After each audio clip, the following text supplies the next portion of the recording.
Hello and welcome to today's tip. Now this is going to be a really fabulous embossing powder and stamping tip all in one.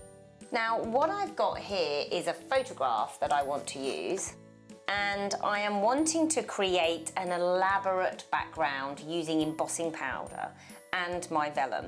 So what the first thing I'm going to do is actually mark where my photo sort of goes, so I have a bit of a rough idea when I'm stamping where everything, is going to go.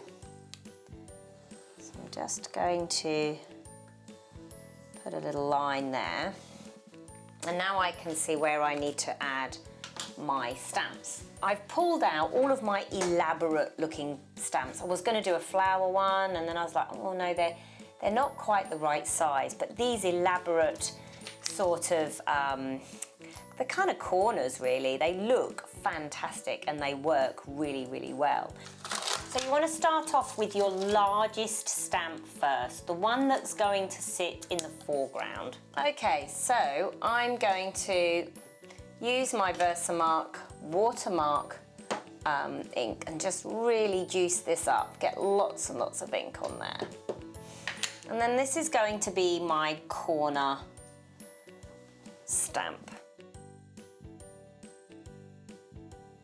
And then one in this corner here, making sure I've got the roses in place. Now this one I'm going to do in this lovely rose gold. This is a beautiful colour and it works so nice on the vellum. I mean, these would make an amazing wedding invitation.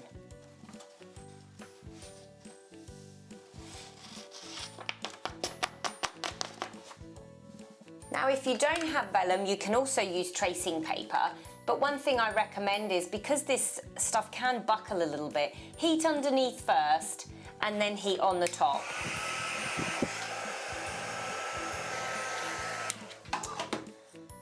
And now what you're going to do is, because we want to block this stamp out, we want to sort of cut out like a blocker, if you like, so that the ink doesn't go on that section. So I'm just using a little bit of just normal ink, archival ink here, doesn't really matter.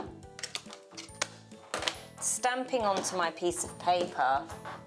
Now you can also use post-it notes, which is a great idea, because then they're already sticky. And then just very roughly, like I'm not spending any time at all here, just cut out the outside of your stamp. Okay, and what that's going to do is going to mask off the next section that we do. So I'm just going to put it on my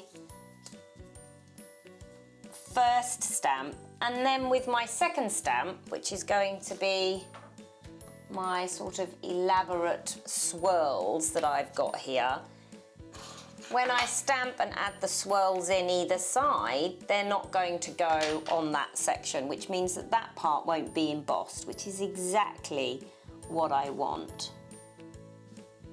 So it looks like it's sort of coming out from behind the roses. Now this time I'm actually going to use silver just to make it look a little bit different. And now we have this really beautiful, I hope you can see just how lovely and glossy that is for a photo mat. And if I add my photo in the middle, and with this one, I'll show you what I've done on this one. So the same photo, I've just added some black brads around the outside. I actually think I prefer this one. So I think I'll just move my black brads onto that. And there you have a really lovely layout using embossing powders and vellum.